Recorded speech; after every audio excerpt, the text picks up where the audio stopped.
The third mystery of the luminous mysteries is the proclamation of the kingdom.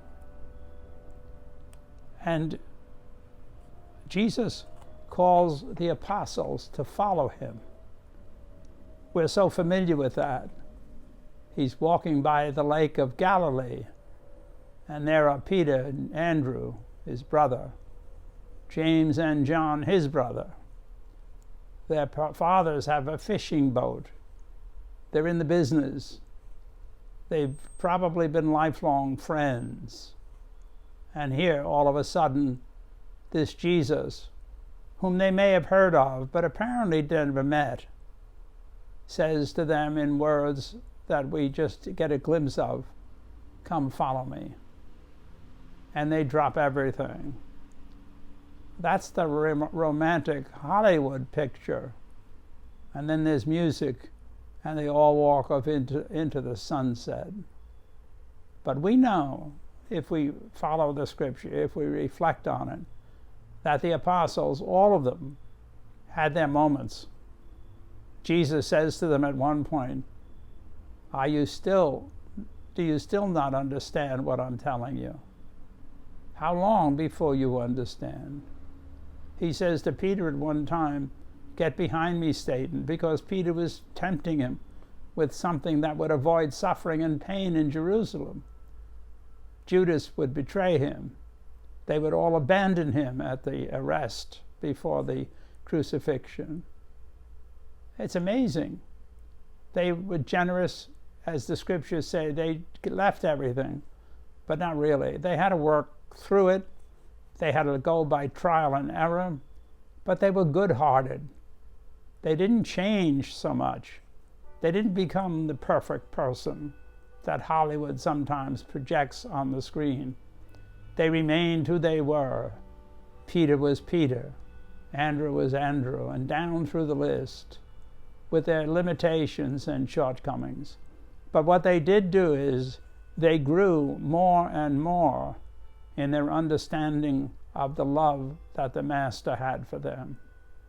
That's why they were so devastated when he was executed. They didn't understand, but they were left alone. And then Jesus appears to them and reaffirms and says, "Peace. I'm still here. I always will be. Not the way you want, not the way you think, but trust me. Peace. And my presence is all the peace and love and healing that you need each day." But what's going to change? The kingdom. The kingdom is when he tells them to go out and announce the teaching of Jesus to everyone. That's what their call is. That's what their baptism implies, as ours does. Their way of doing it was to be the first preachers and teachers, and they were extraordinary. But it would take a long time, and we're still in the process. Each generation needs to have the word preached to them. And if I'm going to do it, then I'm always going to have the daily struggle of kind of moving my own agenda out of the way and try to be aware of God's presence, of God's call. "Come follow me," he says. What does that mean today? I don't know.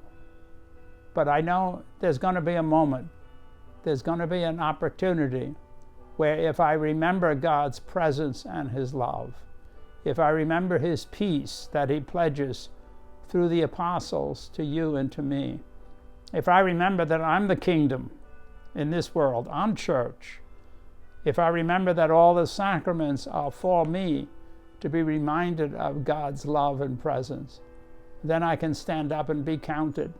Maybe not that anyone notices, but it will make a difference. Because by being the best human being I can be, limited though it may be, then I will give God an opportunity to work his miracle of love. I knew a Senegal sister, Sister Thelma Hall, who was going to write a book. She wrote one, too deep for words, but her second book was going to be about the secret, so to speak, of spiritual life. And she decided on the theme cholesterol, that our purpose in life, like with the disease of cholesterol, is to get rid of that which blocks the flow of blood of life in us, whether it be the diet we have or the practices we follow, that we try to get rid of blockage, so to speak, and let the presence of life-giving blood flow through us, unimpeded, pure, really making a difference. Interesting. God's love is always there. If anything is blocking it, it's me. I'm the cholesterol. That self-centeredness, that forgetfulness that God is present, that I am kingdom along with everyone else, everyone, not just people with whom I'm comfortable, or those who can protect me, or those that seem to be offering an advantage, but especially those who need healing, those who are sick, those who are deprived, those who are second-class citizens in our economically driven society, to love them, not to solve their problem. I can't do that, but I can at least open myself up, get rid of this fear and the self-centeredness and the judgments, get rid of the cholesterol, and let the presence of God's purity and love work through me, and through me touch their lives in a miraculous and wonderful way. That's the challenge. Trust God. Get rid of the cholesterol in my life, the self-centeredness and the fear, and trust